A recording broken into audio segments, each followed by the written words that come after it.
de nous battre et de nous critiquer. Efforçons-nous plutôt, sacrifions-nous et attendons patiemment les fruits. L'Esprit du Seigneur est sur moi, parce qu'il m'a oint pour apporter la bonne nouvelle, il m'a envoyé pour guérir, pour proclamer la liberté, pour prêcher une année de grâce du Seigneur. Fernando Ocampo, 12 janvier 2005. N'attendez pas qu'il soit trop tard. Devenez membre de la chaîne Today et bénéficiez de réconfort et de soutien dans les moments difficiles. Cliquez sur le lien dans la description de la vidéo. 9 avril 2024, page 2. La puissance du défi résumé. Le défi que Jésus nous présente nécessite des gens ordinaires pour un travail extraordinaire. Par Fernando Ocampo. Le pouvoir du défi. Matthieu 14, 13 à 21. Introduction. Peut-être avez-vous entendu parler du pouvoir des mots, ou peut-être avez-vous entendu parler de l'énergie positive, ou le pouvoir de la pensée positive. Beaucoup de gens recherchent tout ce qui est positif car cela stimule leur vie. Aujourd'hui, je veux que nous apprenions le pouvoir du défi.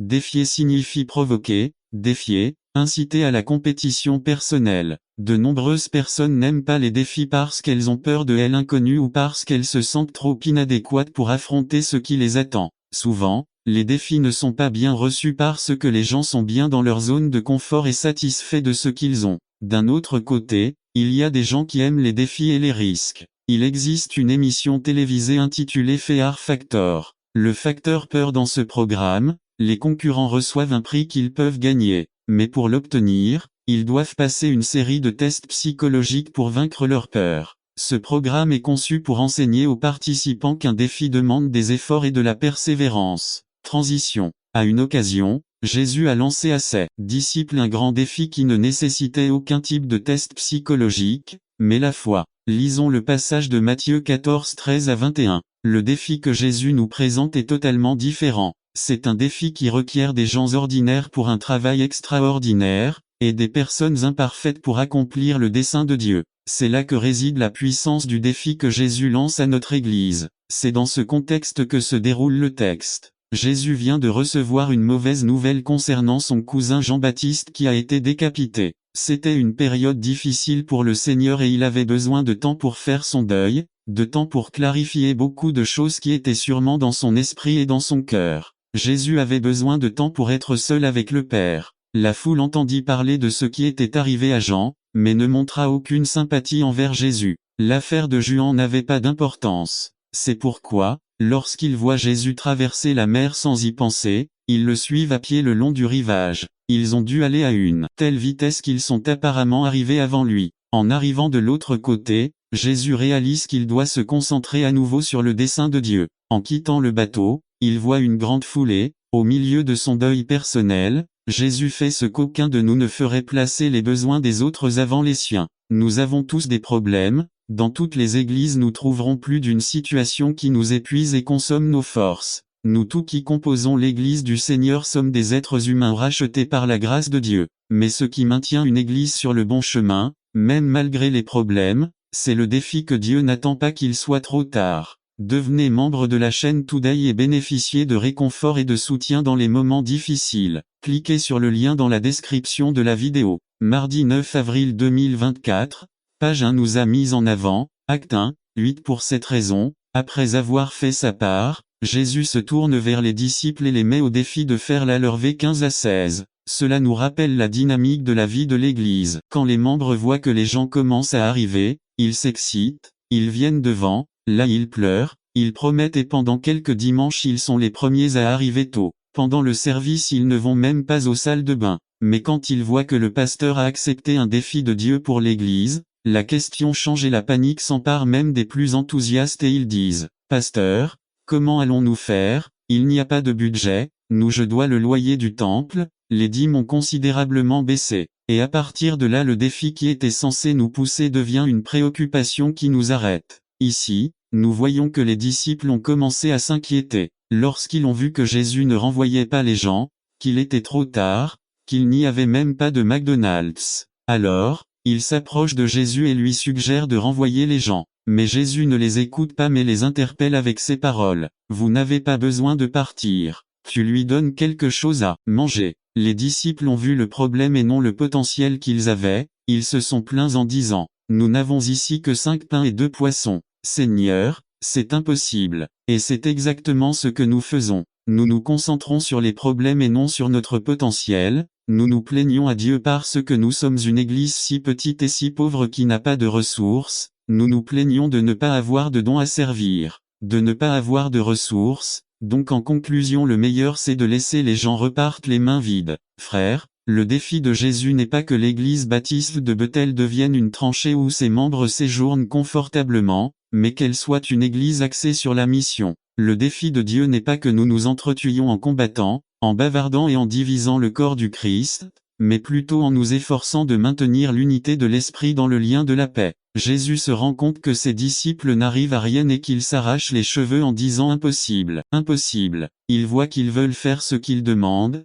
mais le doute et la peur prédominent. Il voit le besoin du peuple et décide d'intervenir. Il rassemble les pains et les poissons et se prépare à les utiliser. Mes frères, Dieu peut utiliser et utilisera les quelques ou les nombreuses ressources dont nous disposons pour faire des miracles. Jésus a donné aux gens l'opportunité de connaître Dieu, nous devons aussi faire de même. Le défi de Dieu exige des sacrifices personnels et de la compassion pour les perdus. Les personnes sans Christ ont besoin de soutien, d'aide, d'amour mais surtout de rencontrer Jésus. Il est la solution ultime au problème de votre vie, le péché et la peur. Dieu a besoin que nous ayons une vision claire de où nous allons et de ce que nous faisons. Mais il faut y croire. Si nous échouons et ne faisons pas confiance à Dieu, alors rien ne se passera jamais dans cette église. Notre espérance n'a que peu de valeur si elles ne se font pas dans le feu de la foi. Que cette église soit une congrégation qui ait un impact sur les générations futures. Que cette église soit une congrégation dont les générations de croyants transmettent l'héritage de notre foi en Christ. Que cette église soit une congrégation dont les générations de croyants donnent le meilleur d'elles-mêmes à Dieu.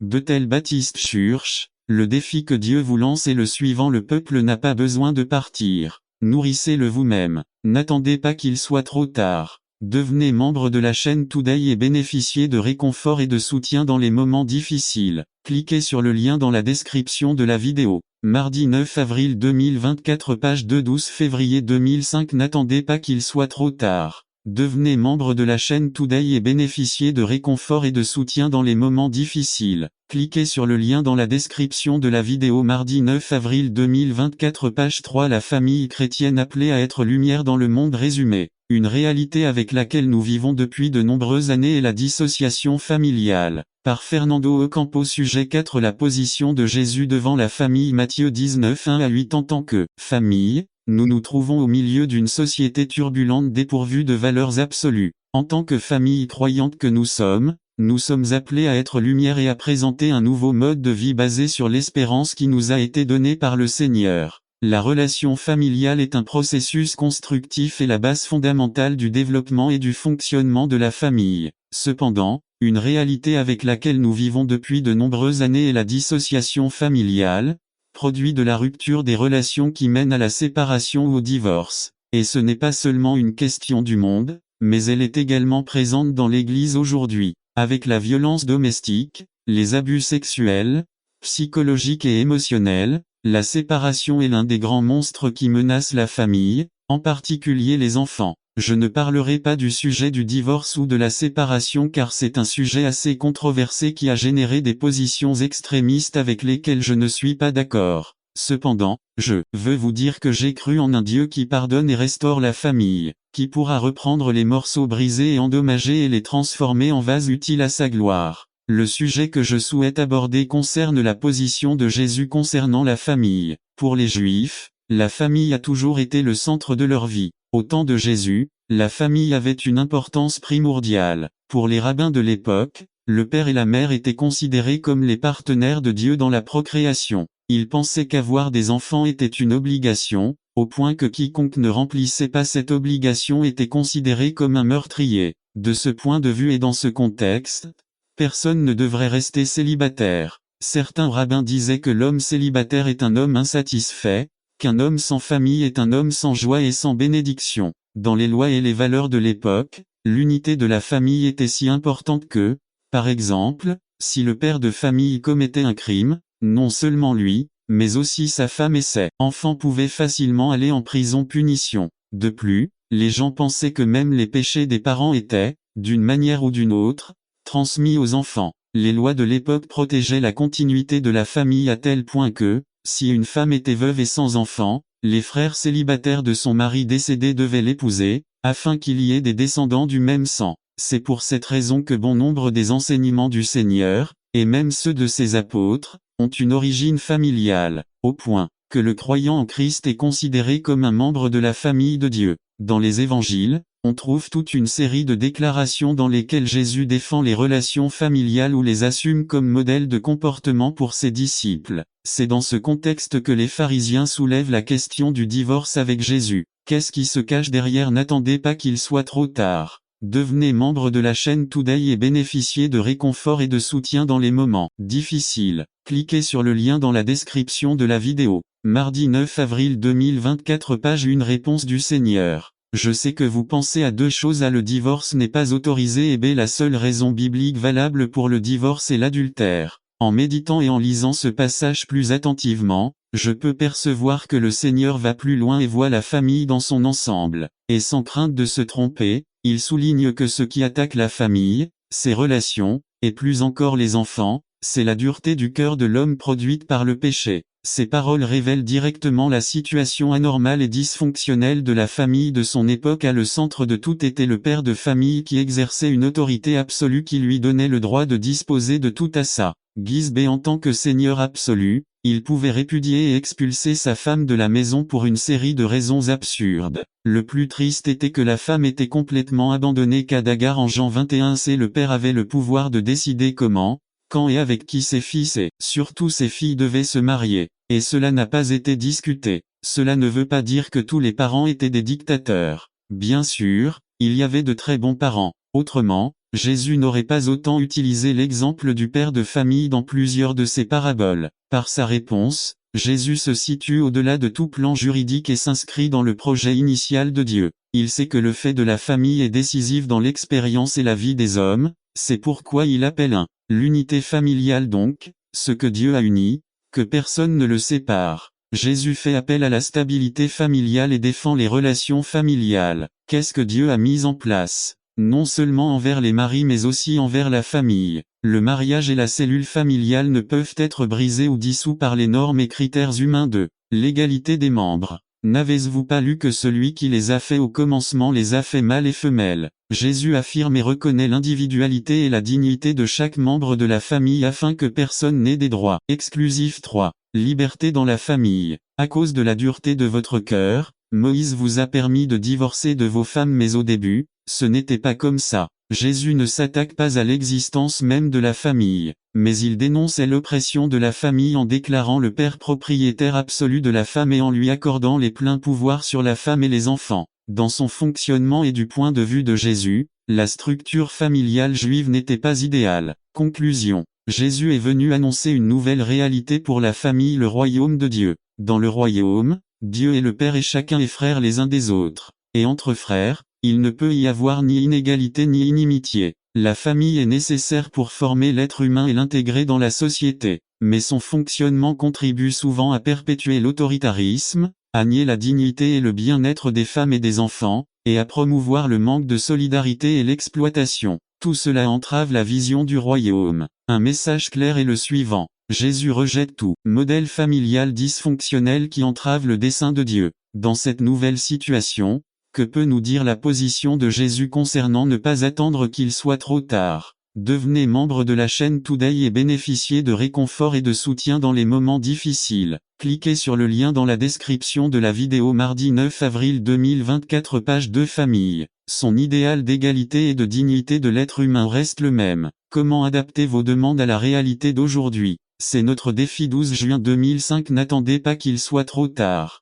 Devenez membre de la chaîne Today et bénéficiez de réconfort et de soutien dans les moments difficiles. Cliquez sur le lien dans la description de la vidéo. Mardi 9 avril 2024 page 3 La famille chrétienne appelée à être lumière dans le monde. Résumé. La famille est une entité relationnelle qui se développe au sein d'un contexte social, économique, politique et religieux. Par Fernando Ocampo. Sujet 1. Comprendre le contexte psychosocial qui nous entoure. Deutéronome 7:1 à 11. Introduction. La famille est une entité relationnelle qui se développe au milieu d'un contexte social, économique, politique et religieux. De toutes les organisations existantes, c'est la seule dans laquelle ses membres développent un type de relation exclusive à toutes les autres, car elle implique deux dynamiques fondamentales: l'intimité et la vie privée. En tant que famille chrétienne, nous participons à tous les éléments qui existent dans notre contexte tout en conservant notre identité familiale ainsi que notre foi. L'aspect psychosocial de la famille fait simplement référence à l'interaction entre la famille et les facteurs sociaux et psychologiques du contexte dans lequel elle vit.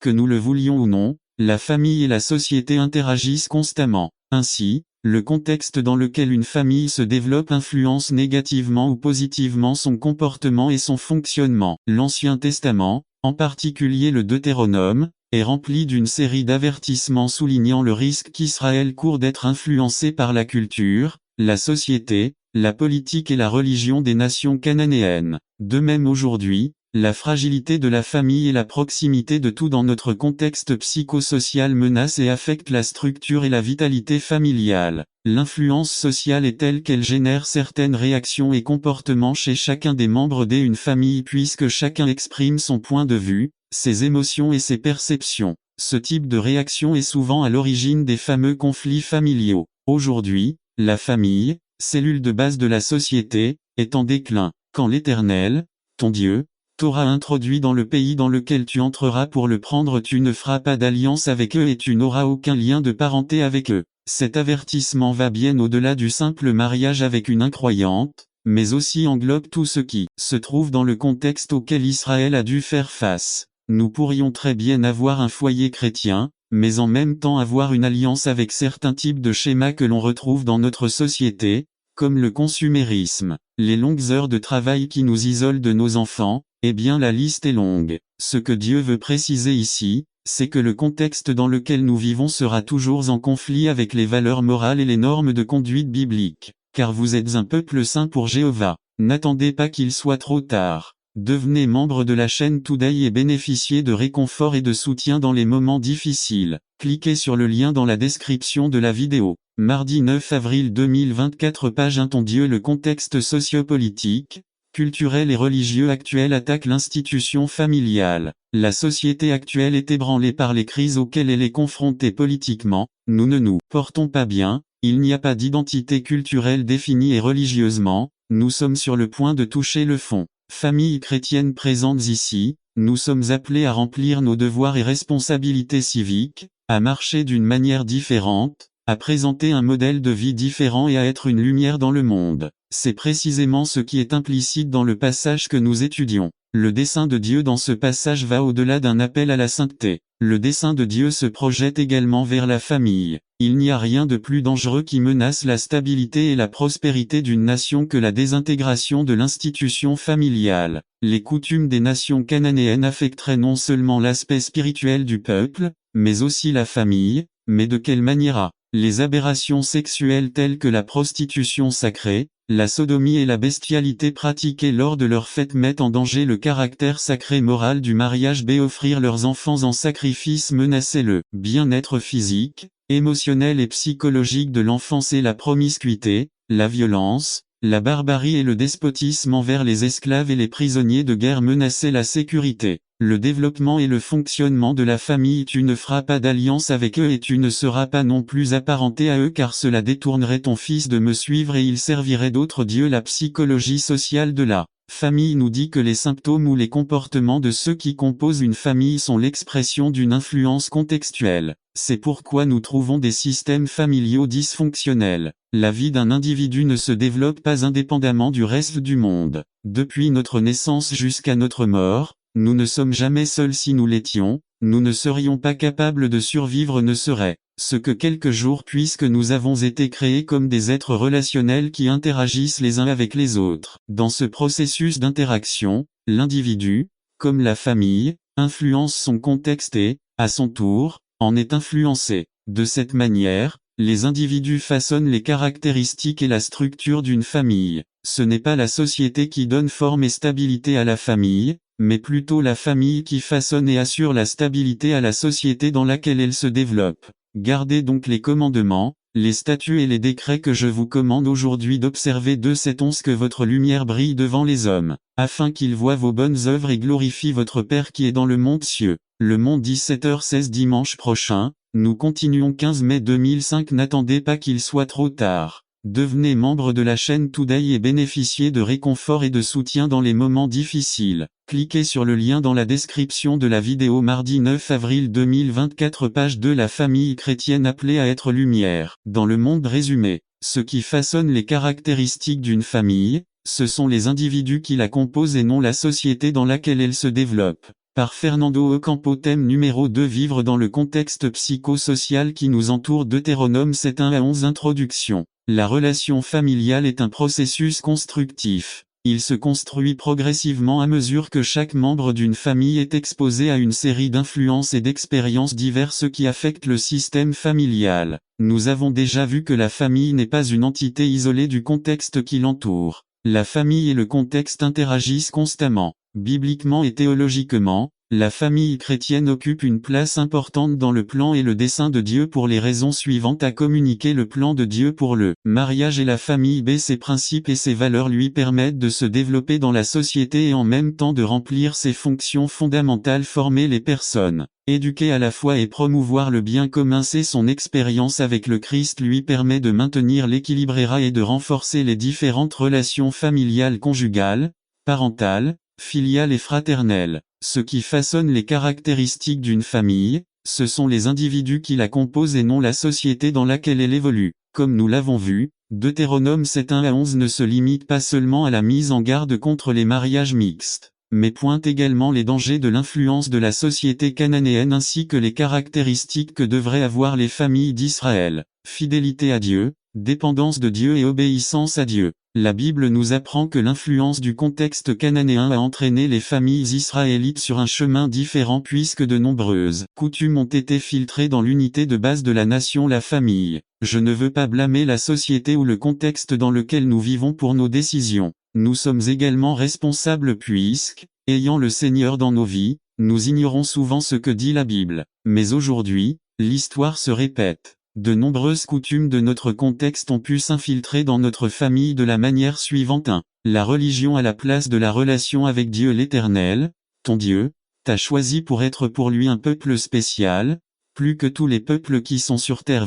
Si n'attendez pas qu'il soit trop tard. Devenez membre de la chaîne Today et bénéficiez de réconfort et de soutien dans les moments difficiles. Cliquez sur le lien dans la description de la vidéo. Mardi 9 avril 2024, page 1. L'alliance de Dieu avec le croyant est basée sur une relation personnelle avec Christ. Cette relation est ce qui nous donne une perspective différente sur la vie et sur ce qu'est la famille. Frères, si en tant que croyants le sol tremble à cause des problèmes familiaux auxquels nous sommes confrontés, et si nous n'avions pas le Seigneur dans nos vies, qu'est-ce qui cause de grands ravages dans la vie familiale dans notre société? Le fait que notre société a remplacé la relation avec Dieu par des paramètres purement religieux. Le contexte actuel nous dit qu'il est bon d'avoir une religion, à condition que Dieu ne s'immisce pas dans la vie privée des gens. L'absence de Dieu dans la vie familiale a conduit de nombreux maris et pères à abuser de leur pouvoir et de leur autorité. C'est pourquoi nous trouvons des maisons détruites, des enfants et des femmes maltraités. La religion ne peut pas tourner le cœur des parents vers leurs enfants et le cœur des enfants vers leurs parents. À de nombreuses reprises, Dieu a appelé les familles et les personnes en général à corriger leur chemin, à lui être fidèles et à le servir de tout leur cœur.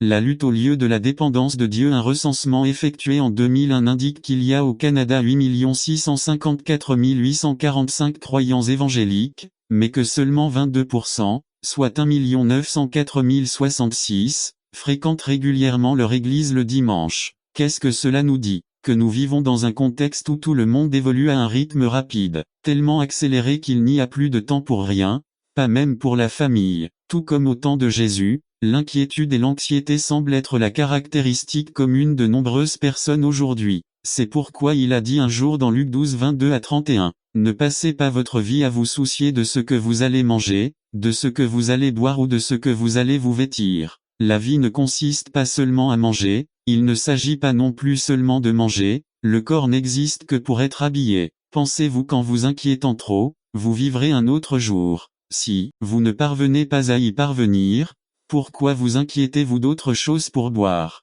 Dieu, votre Père, sait que vous avez besoin de tout cela. Le plus important est que vous reconnaissiez Dieu comme le seul roi. Tout le reste, il vous le donnera en temps voulu. Dans la parabole du semeur de Luc 8, 4 à 15, le Seigneur Jésus a dit que les soucis, Les richesses et les plaisirs de la vie noient la parole de Dieu dans nos vies. Nous voulons tous donner le meilleur à notre famille, nous devons donc éviter que les inquiétudes ne nous détournent du dessein de Dieu pour notre famille et de notre dépendance totale à l'égard de Dieu. Sachez donc que l'Éternel, votre Dieu, est un Dieu fidèle. V. 9.3. Le relativisme au lieu de l'obéissance à Dieu. Protagoras croyait que rien n'était bon ou mauvais, vrai ou faux. Il a dit que l'homme est la mesure de toute chose. Le relativisme est une doctrine philosophique qui soutient que toute vérité est vérité relative à l'homme. Elle ne reconnaît jamais l'absolu puisque tout dépend toujours du contexte dans lequel se trouve l'homme puisque le contexte impose ou dicte quoi penser et comment agir. Donc, si rien n'est mauvais ou bon,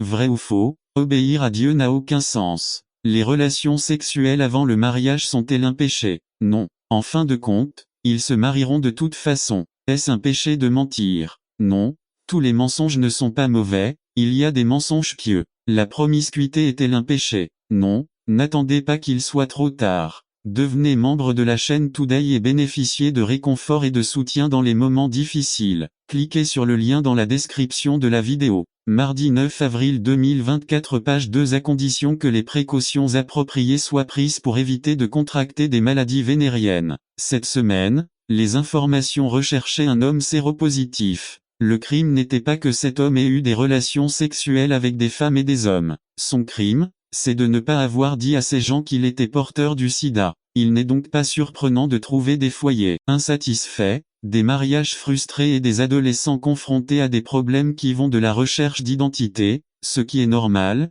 jusqu'au suicide extrême. Le contexte et la culture ne devraient jamais conditionner notre obéissance aux commandements de Dieu. Le péché est un péché, point final. Faites attention mes frères. La désobéissance à Dieu nous rend froid, flou, perturbe les relations familiales et ne nous sert à rien lorsque nous devons faire face à des crises familiales. Gardez donc les commandements, les statuts et les décrets que je vous prescris aujourd'hui. V. 11. Le Seigneur nous a désignés pour éclairer notre société. Soyons des imitateurs de Dieu, marchons dans l'amour, toujours joyeux et reconnaissants en tout et avec tous, que personne ne nous trompe avec de vaines paroles, vivons dans la lumière du Christ, dans la bonté, la justice et la vérité. Faisons ce qui plaît au Seigneur. En famille, profitons du temps que Dieu nous donne car des jours difficiles nous attendent dans le futur. Restons fidèles dans notre relation avec Dieu, dépendons de lui et surtout marchons dans l'obéissance. Si le Seigneur ne bâtit la maison, ceux qui la bâtissent travaillent en vain. PS 127. Que votre lumière brille devant les hommes, afin qu'ils voient vos bonnes œuvres et glorifient votre Père qui est dans les cieux. MT 5, 16 dimanche prochain, nous continuons 22 mai 2005. N'attendez pas qu'il soit trop tard. Devenez membre de la chaîne Today et bénéficiez de réconfort et de soutien dans les moments difficiles. Cliquez sur le lien dans la description de la vidéo. Mardi 9 avril 2024 page 3. Le tribunal du Christ résumé. Quelques faits fondamentaux sur le tribunal du Christ par Georges Monsivaï. Quelques faits fondamentaux sur le tribunal du Christ. Introduction. Nous savons tous que notre pasteur accorde une grande importance au travail de évangéliser, dans elle œuvre de service du Seigneur, et nous exhorte à le servir sans relâche. Il nous appelle sans cesse à sortir et à évangéliser, il nous appelle inlassablement à assister aux offices religieux, il nous appelle inlassablement à consacrer notre temps au Seigneur, il nous donne un exemple infatigable. Cela nous invite à travailler plus et à dormir moins. On sait également que nous ne répondons pas tous à cet appel, car nous travaillons de nombreuses heures par semaine et considérons que d'autres activités sont également importantes. Ce matin, je veux souligner quelques faits fondamentaux concernant le tribunal du Christ. Objectif. Qu'en connaissant les faits fondamentaux du tribunal du Christ, nous sommes tous conscients de ce que nous faisons et de ce que nous ne parvenons pas à faire et de leur signification dans nos vies présentes et futures. Proposition. Que le chrétien pleinement conscient du jugement du tribunal du Christ soit encouragé à servir le Seigneur avec plus de ferveur. Je souhaite présenter 5 faits fondamentaux sur le tribunal du Christ. 1. L'événement 2. L'examen 3. L'effet 4. L'extra 5. L'exhortation. Voyons d'abord l'événement 1.1. Quand aura lieu le jugement à la cour du Christ? Après l'enlèvement au ciel pendant la grande tribulation. 1 Thessaloniens 4, 13 à 18. 13. Nous ne voulons pas non plus que vous soyez ignorants, frères, au sujet de ceux qui dorment, afin que vous ne soyez pas attristés. N'attendez pas qu'il soit trop tard. Devenez membre de la chaîne Today et bénéficiez de réconfort et de soutien dans les moments difficiles. Cliquez sur le lien dans la description de la vidéo. Mardi 9 avril 2024 page 1 comme les autres qui n'ont aucun espoir 14 car si nous croyons que Jésus est mort et ressuscité, Dieu amènera aussi avec Jésus ceux qui se sont endormis en lui 15 c'est pourquoi nous vous disons ceci dans la parole du Seigneur, que nous qui sommes vivants, qui restons jusqu'à l'avènement du Seigneur, ne précéderont pas ceux qui se sont endormis 16 car le Seigneur lui-même descendra du ciel avec un cri, avec la voix de l'archange et avec la trompette de Dieu et les morts en Christ ressusciteront les premiers 17 alors nous, les vivants, qui resteront, serons enlevés avec eux dans les nuées pour rencontrer le Seigneur dans les airs, et ainsi nous serons toujours avec le Seigneur 18 encouragez-vous donc les uns les autres par ces paroles 1 Corinthiens 15, 51 à 54 51 Voici, je vous raconte un mystère nous ne dormirons pas tous mais nous serons tous transformés, 52 en un instant, en un clin d'œil, à la dernière trompette car la trompette sonnera, et les morts ressusciteront incorruptibles, et nous serons changés 53 car ce corruptible doit revêtir l'incorruption, et ce mortel doit revêtir l'immortalité, 54 Et quand ce corruptible aura revêtu l'incorruption, et que ce mortel aura revêtu l'immortalité, alors la parole qui est écrite s'accomplira. La mort est engloutie dans la victoire. Nous ne savons pas quand cet événement aura lieu. Marc 13, 26 à 37 26 Alors ils verront le Fils de l'homme venant sur les nuées avec une grande puissance et une grande gloire 27 Et alors il enverra ses anges et rassemblera ses élus des quatre vents, depuis l'extrémité de la terre jusqu'à l'extrémité des cieux 28 Apprenez du figuier la parabole. Quand sa branche est tendre et que ses feuilles poussent, vous savez que l'été est proche 29 Ainsi vous aussi, lorsque vous voyez ces choses arriver, sachez que cela est proche, aux portes 30 En vérité, je vous le dis, cette génération ne passera pas que tout cela n'arrive 31 Le ciel et la terre passeront, mais mes paroles ne passeront pas 32 Mais ce jour et cette heure, personne ne le sait, ni les anges du ciel, ni le Fils, mais le Père 33 Veillez, veillez et priez parce que vous ne savez pas quand le moment sera venu 34 C'est comme l'homme qui partit au loin, quitta sa maison, et donna autorité à ses serviteurs et à chacun son travail, et ordonna au portier de veiller 35 Veillez donc, car vous ne savez pas quand viendra le maître de la maison que ce soit au crépuscule, ou à minuit, ou au chant du coq, ou le matin 36 Afin que, lorsqu'il viendra à l'improviste, il ne te trouve pas endormi 37 Et ce que je vous dis, je le dis à tous veillez. Nous avons déjà vu l'événement, voyons maintenant l'examen 1. Il est important de clarifier que nos péchés ne seront pas jugés au tribunal de Christ parce que les péchés des croyants étaient déjà jugés lorsque Jésus mourut sur la croix. Isaïe 53, 4 à 6 4 Certes, il a porté nos maladies et a souffert nos souffrances et nous le considérions frappé, blessé par Dieu et humilié. 5 Mais il était blessé pour nos transgressions, meurtri pour nos péchés le châtiment de notre paix est tombé sur lui, et c'est par ces meurtrissures que nous avons été guéris 6 Nous sommes tous égarés comme des brebis, chacun de nous a suivi sa propre voie mais le Seigneur a fait retomber sur lui le péché de nous tous 1 Peter 2, 24 qui a lui-même porté nos péchés en son corps sur le bois, afin que nous, morts au péché, vivions pour la justice et par les blessures duquel tu as été guéri. N'attendez pas qu'il soit trop tard. Devenez membre de la chaîne Today et bénéficiez de réconfort et de soutien dans les moments difficiles. Cliquez sur le lien dans la description de la vidéo mardi 9 avril 2024 page 2 Qu'allons-nous être examinés 1. Notre fidélité 1 Corinthiens 4 2 Or, il est exigé des administrateurs que chacun soit trouvé fidèle 2. Notre traitement envers les autres frères Matthieu 10, 41 à 42 41 Celui qui reçoit un prophète parce qu'il est prophète recevra une récompense de prophète et celui qui reçoit un juste parce qu'il est juste recevra la récompense d'un juste 42 Et quiconque donne seulement un verre d'eau froide à l'un de ses petits, parce qu'il est disciple, je vous le dis en vérité, il ne perdra pas sa récompense 3. Notre soumission à l'autorité Hébreux 13, 17 Obéissez à vos bergers et soumettez-vous à eux parce qu'ils veillent sur vos âmes, comme ceux qui doivent rendre compte afin qu'ils le fassent avec joie et non avec plainte, car cela ne vous est pas profitable 4. Notre développement de cadeaux. Matthieu 25, 14 à 29 14 Car le royaume des cieux est semblable à un homme qui, s'en allant au loin, appela ses serviteurs et leur donna ses biens 15 Il donna à l'un 5 talents, à l'autre 2, et à l'autre 1, chacun selon ses capacités et puis il est parti 16 et celui qui avait reçu 5 talents alla faire du commerce avec eux et gagna 5 autres talents 17 de même. Celui qui en avait reçu 2 en gagna encore 2 18 mais celui qui en avait reçu un alla creuser la terre et cacha l'argent de son maître 19 longtemps après. Le maître de ses serviteurs vint régler leur compte avec eux 20 et celui qui avait reçu 5 talents vint et apporta 5 autres talents, disant, Seigneur, tu m'as donné 5 talents, voilà, j'ai gagné 5 talents supplémentaires grâce à eux 21 et son maître lui dit, c'est bien, bon et fidèle serviteur, tu as été fidèle en peu de choses, je te confierai beaucoup de choses entre dans la joie de ton Seigneur 22 celui qui avait reçu 2 talents vint aussi et dit, Seigneur, tu m'as donné 2 talents, et voilà, j'ai gagné 2 talents supplémentaires grâce à eux 23 son maître lui dit, c'est bien, bon et fidèle serviteur, tu as été fidèle en peu de choses, je te confierai beaucoup de choses entre dans la joie de ton Seigneur 24 mais celui qui avait reçu un talent vint aussi et dit, Seigneur, je savais que tu étais un homme dur, moissonnant là où tu n'as pas semé et ramassant là où tu n'as pas dispersé 25 c'est pourquoi j'ai eu peur. Et je suis allé cacher ton talent dans la terre ici vous avez ce qui est à vous 26 son maître lui répondit, serviteur méchant et négligent, tu savais que je moissonne là où je n'ai pas semé, et que j'amasse là où je n'ai pas dispersé, 27 c'est pourquoi vous auriez dû donner mon argent au banquier, et quand je serai arrivé, j'aurai reçu ce qui est à moi avec intérêt 28 c'est pourquoi ôtez-lui le talent, et donnez-le à celui qui a 10 talents 29 car à celui qui a,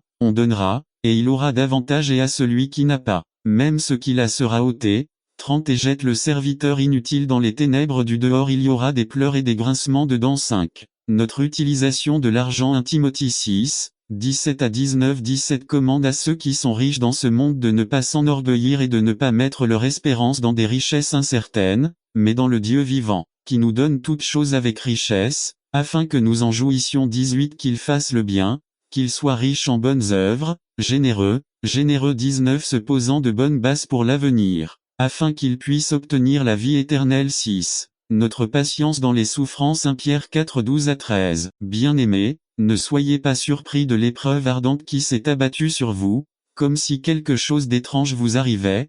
13 Mais réjouissez-vous parce que vous participez aux souffrances de Christ, afin que tu puisses aussi te réjouir d'une grande joie de la révélation de sa gloire. N'attends pas qu'il soit trop tard. Devenez membre de la chaîne Today et bénéficiez de réconfort et de soutien dans les moments difficiles. Cliquez sur le lien dans la description de la vidéo. Mardi 9 avril 2024 page 3-7.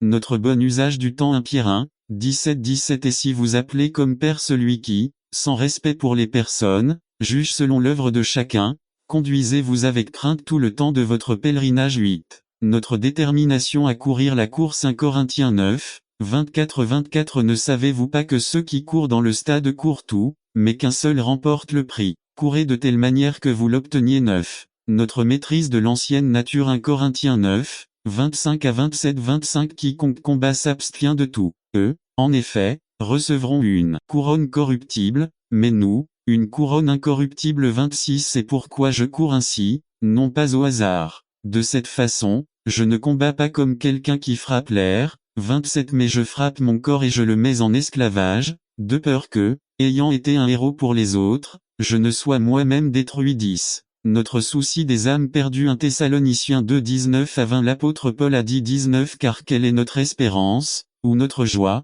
ou notre couronne, dont je puisse me vanter, ne l'êtes-vous pas, devant notre Seigneur Jésus-Christ, à sa venue 28 notre gloire et notre joie 11. Notre réaction à la tentation Jacques 1, 12 Bienheureux l'homme qui endure la tentation car lorsque vous aurez résisté à l'épreuve, vous recevrez la couronne de vie que Dieu a promise à ceux qui l'aiment 12. Notre amour envers la venue du Christ 2 Timothée 4, 8 Enfin, la couronne de justice m'est réservée, que le Seigneur, le juste juge, me donnera en ce jour-là et pas seulement à moi, mais aussi à tous ceux qui aiment sa venue. Nous avons déjà vu l'événement, voyons maintenant l'examen de les faits. C'est ainsi que Dieu va nous examiner 1 Corinthiens 3, 11 à 15 Car personne ne peut poser un autre fondement que celui qui a été posé, qui est Jésus-Christ 12 Et si quelqu'un bâtit sur ce fondement, de l'or, de l'argent, des pierres précieuses, du bois, du foin, du chaume, 13 L'œuvre de chacun deviendra manifeste car le jour le déclarera,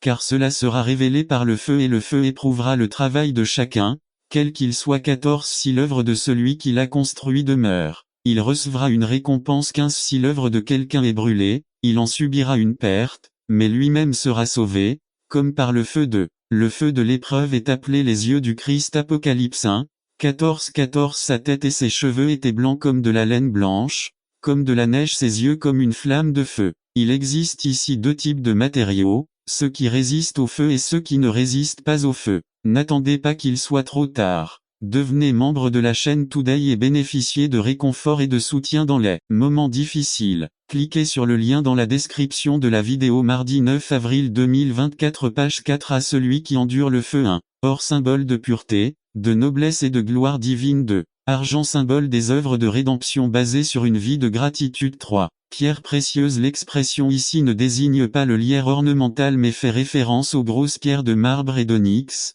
C'est un symbole de la fermeté du croyant. B. Le matériau, qui ne résiste pas au feu 1. Le bois qui vient de la terre symbole du service qui vient de nos propres talents, de nos propres efforts 2. Foin signifie désirs égocentriques 3. Déchets de feuilles, symbole de choses inutiles telles que les rites et cérémonies, les pratiques vaines et les plaisirs du monde. C'est pourquoi l'apôtre Paul réalisa que beaucoup de ces pratiques étaient perdues devant Dieu. Philippiens 3, 5-8 5 Circoncis le 8e jour, de la race d'Israël, de la tribu de Benjamin, un Hébreu d'Hébreux. Quant à la loi, pharisien. Si quant au zèle, persécuteur de l'Église. Quant à la justice qui est dans la loi, irréprochable 7 Mais tout ce qui était pour moi un gain, je le considérais comme une perte à cause de Christ. 8 Et en effet, je considère même toute chose comme une perte à cause de l'excellence de la connaissance de Jésus-Christ mon Seigneur, pour qui j'ai tout perdu, et je les considère comme de la foutaise, afin de gagner Christ. Nous avons déjà vu l'événement, le examen, les faits. Considérons ensuite IV l'extra. Nous nous référons au résultat des récompenses que Christ accordera au tribunal de Christ. À félicitations bon fidèle serviteur. Matthieu 25-21.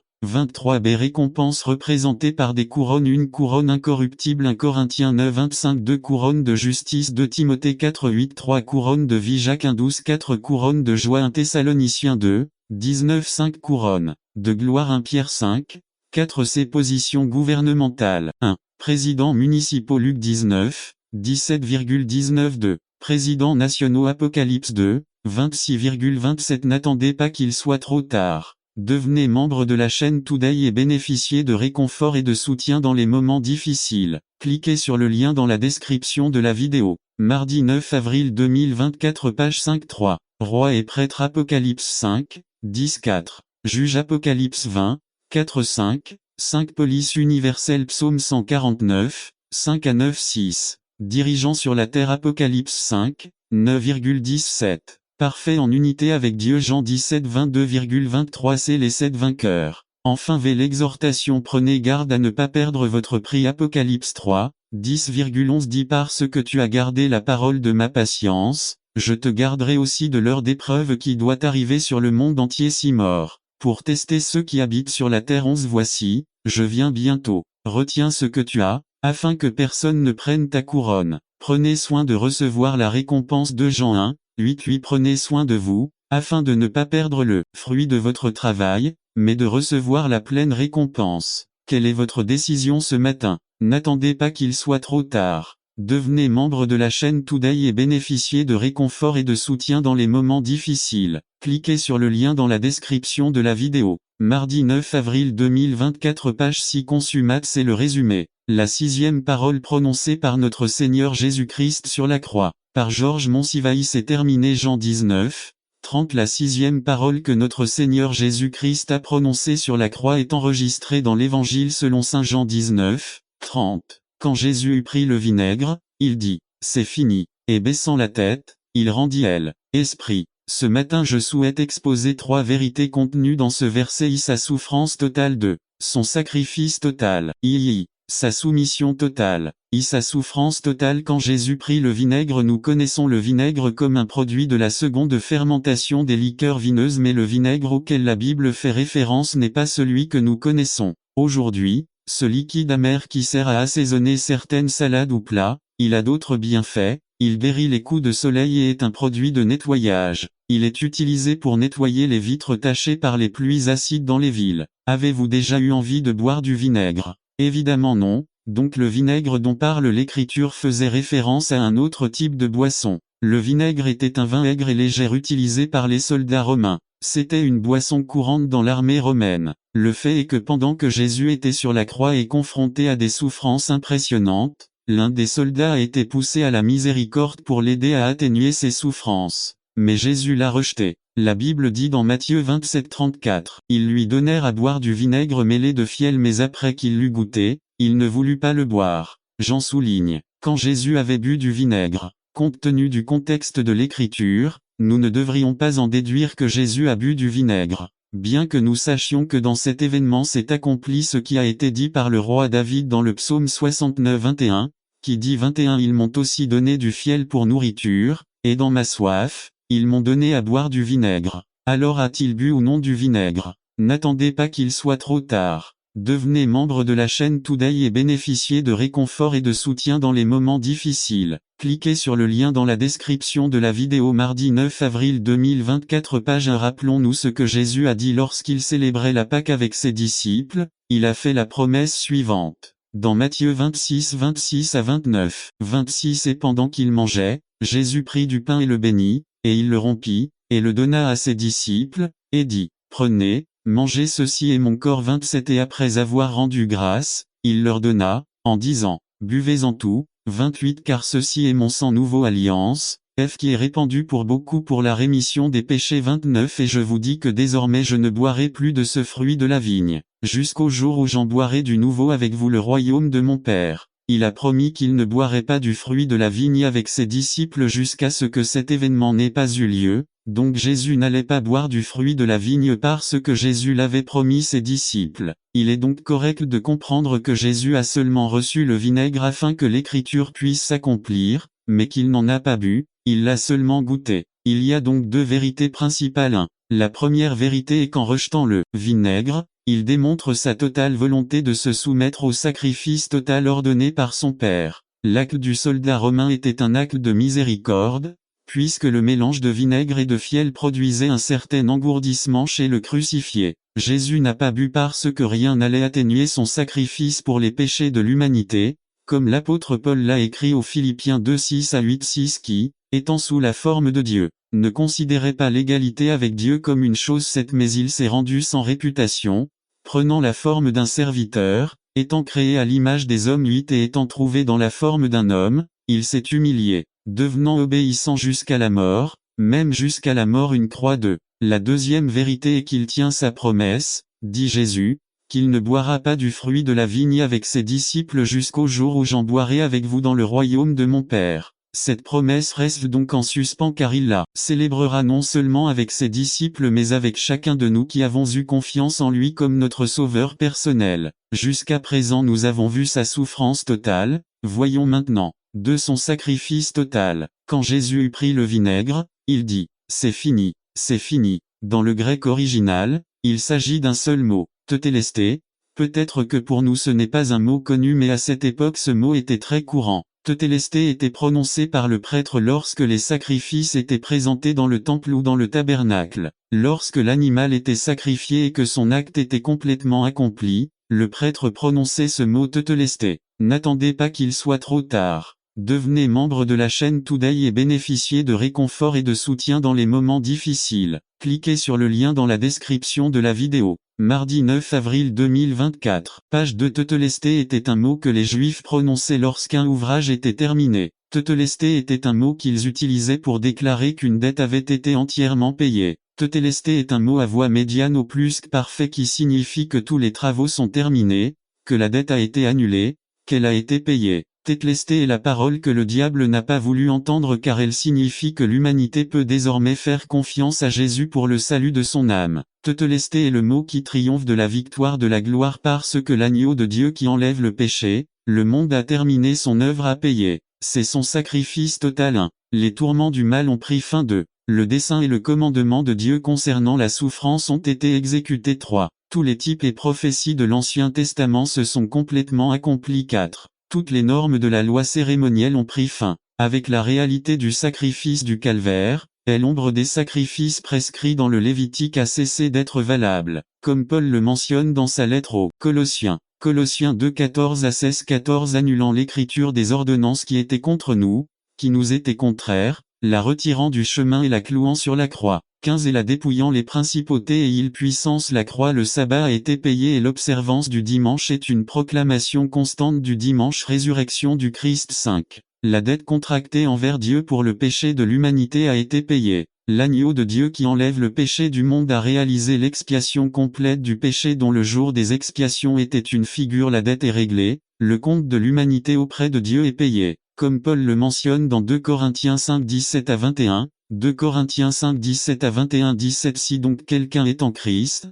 il est une nouvelle création. Les choses anciennes sont passées, voici, toutes choses sont devenues nouvelles. 18 Et tout cela vient de Dieu, qui nous a réconciliés avec lui par Christ, et nous a donné le ministère de réconciliation. 19 Que Dieu était en Christ réconciliant le monde avec lui-même, sans compter les hommes. N'attendez pas qu'il soit trop tard. Devenez membre de la chaîne aujourd'hui et obtenez du réconfort et du soutien dans les moments difficiles. Cliquez sur le lien dans la description de la vidéo. Mardi 9 avril 2024 page 3 Il nous a confié la parole de réconciliation. 20 Nous sommes donc des ambassadeurs au nom du Christ, comme si Dieu priait à travers nous. Christ, réconciliez-vous avec Dieu. 21 Celui qui n'a connu aucun péché, il l'a fait devenir péché pour nous, afin que nous puissions devenir justice de Dieu en lui. Il suffit que chacun reconnaisse le sacrifice de Christ. Romains 8, 1 à 1 Maintenant donc il n'y a pas de condamnation pour ceux qui sont en Jésus-Christ. C'est pourquoi la 6e parole prononcée par Jésus sur la croix représente son sacrifice total. Voyons enfin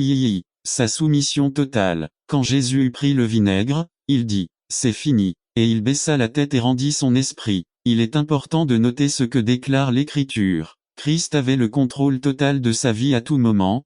Personne ne lui a pris la vie, pas même la croix ne lui a pris la vie, mais il a donné l'esprit. Les crucifiés sont restés accrochés à la croix pendant des jours, mais Jésus a fini en 6 heures parce qu'il avait le contrôle de sa vie et il a décidé d'abandonner son esprit. Conclusion. Jésus a démontré sa souffrance totale, son sacrifice total et sa soumission totale. Pourquoi vous donnez-vous la peine d'essayer d'observer la loi alors que tout ce que vous avez à faire est d'accepter le sacrifice du Christ sur la croix? Il a déjà fait la partie difficile. Repentez-vous de votre péché et acceptez Christ comme votre sauveur personnel. Dites à Jésus, « Seigneur Jésus, je reconnais que je suis un pécheur. Je reconnais que le salaire du péché c'est la mort et que je ne peux pas me sauver. Je me repens de mon péché. J'accepte que Christ soit mort à ma place sur la croix. Je te demande de me purifier de tout péché et de venir vivre dans mon cœur. » Si vous avez fait cette prière, écrivez-nous simplement à ibpp@ipp.com.mx et faites-nous part de votre décision. Que Dieu vous bénisse. N'attendez pas qu'il soit trop tard. Devenez membre de la chaîne Today et bénéficiez de réconfort et de soutien dans les moments difficiles. Cliquez sur le lien dans la description de la vidéo. Mardi 9 avril 2024 page 4 Crucifié avec Christ résumé. Le sens d'être crucifié avec Christ par Georges Monsivaï. Crucifié avec Christ. Galates 2:20 Le salut a été achevé sur la croix du Christ il y a plus de 2000 ans. C'est un acte complet et parfait et l'homme n'y est plus pour rien. Mais il y en a qui pensent encore qu'ils doivent encore faire quelque chose pour obtenir le salut. C'est comme essayer de prendre les paroles de l'apôtre Paul et de se crucifier avec Jésus. En effet, penser que nos œuvres pourraient nous aider à atteindre le salut, c'est comme essayer de nous crucifier avec Jésus, mais ce n'est pas vrai. Le vrai sens de Galates 2:20 est différent. Le mot crucifié dans le grec original nous dit qu'il est au parfait, c'est-à-dire quelque chose qui s'est déjà produit dans le passé et qui a été achevé. Il est présenté à la voix passive. Cela signifie que le sujet dans la prière de Galates 2:20 c'est nous et nous recevons l'action de la crucifixion donc nous bénéficions de la mort du Christ et le mode est indicatif, qui détermine l'action de Jésus. Nous n'avons donc rien à faire concernant le salut mais acceptons seulement ce salut dans notre vie. Mais il y a une autre partie très importante, être ensemble avec Christ crucifié signifie 5 choses. 1. C'est donner à Christ nos passions et nos désirs. Galates 5:24. Mais ceux qui appartiennent au Christ ont crucifié la chair avec ses passions et ses désirs. Par conséquent, l'action de se crucifier consiste à laisser nos passions et nos désirs entre les mains du Christ, comme le disait Jacques, nos convoitises. Ce n'est qu'ainsi que nous pourrons parvenir à une vie de sainteté devant Dieu.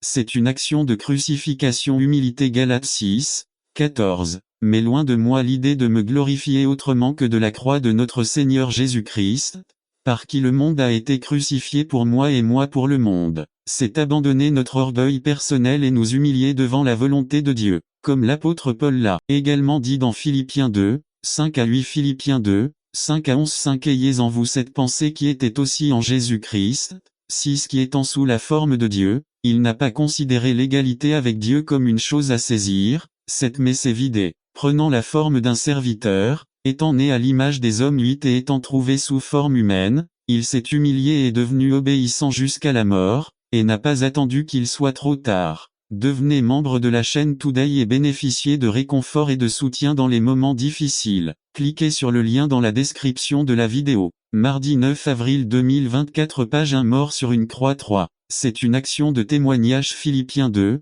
9 à 1 9 C'est pourquoi Dieu l'a aussi hautement exalté et lui a donné un nom qui est au-dessus de tout nom. 10 Afin qu'au nom de Jésus tout genou fléchisse dans les cieux et sur terre et sous la terre 11 Et toute langue confesse que Jésus-Christ est Seigneur, à la gloire de Dieu le Père. Par conséquent, un abandon complet à Jésus nous permet de témoigner de lui comme il le souhaite.